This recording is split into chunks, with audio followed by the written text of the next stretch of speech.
2h07. Vamos a Brasília agora. Um dos destaques que eu mencionei logo no comecinho do Alta Frequência, uma possível, provável até, reforma ministerial no governo Lula. O mês de janeiro, inclusive, deve ser marcado por uma intensificação nessas conversas para a reforma ministerial. Rafael Procópio está na linha com a gente e traz mais detalhes direto da capital federal, né, Rafael? Boa tarde para você. De vocês e a todos que estão com a gente. Exatamente, esse mês aí deve ser marcado justamente por essas conversas de uma forma um pouco mais firme e duradoura sobre uma possibilidade cada vez mais crescente de mudanças aí na esplanada dos ministérios.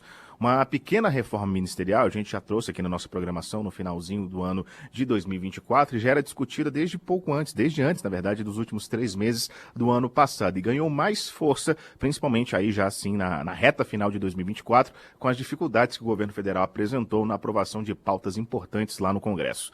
O discurso do Poder Executivo sobre isso é aquele mesmo, que mesmo com todas essas dificuldades, todas as pautas de interesse passaram no Poder Legislativo, mas o fato é que principalmente as matérias econômicas, especialmente o pacote de cortes nos gastos, trouxeram mais desgastes aí na base aliada e as aprovações só foram possíveis após a liberação de emendas parlamentares e muitas reuniões, principalmente reuniões ali aos 45 do segundo tempo. Bom, os partidos do chamado Centrão, que já compõem o governo, como MDB, PP, Republicanos e União Brasil, devem pleitear cargos mais importantes na esplanada, mas nada de concreto ainda foi tornado público. As mudanças mais prováveis, que a gente vai colocar tudo no condicional, que podem acontecer, são até o momento, por tudo que está sendo ventilado, no Ministério da Defesa e na SECOM, que é a Secretaria de Comunicação da Presidência.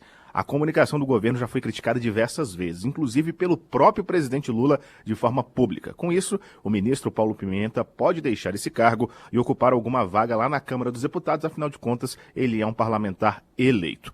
Um novo nome que agrada Lula para a SECOM é o de Sidônio Palmeira, ele que trabalhou na campanha presidencial em 2022.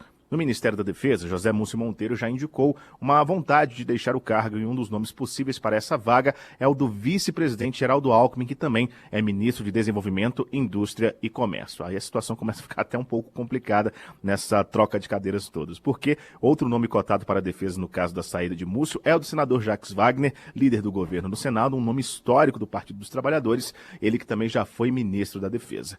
No caso de mudanças entre ministérios, saída de Múcio e chegada de Alckmin, que é ministro, o atual ministério, que é comandado por Alckmin, pode ficar com o Centrão.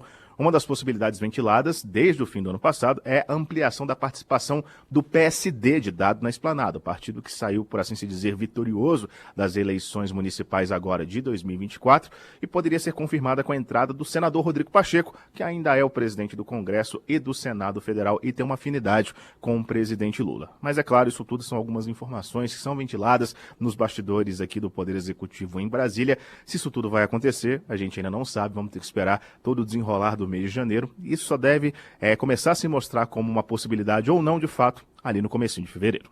Muito bem, Rafael Procópio, que respondeu já quase todas as minhas perguntas, as que eu estava elaborando aqui. Iria perguntar justamente sobre Múcio na defesa. Depende mais dele do que do presidente Lula, pelo menos a princípio é o que parece. E é isso mesmo, como já disse o Rafael, abriria-se ali uma lacuna no Ministério do Desenvolvimento e Indústria se Geraldo Alckmin partisse para a defesa.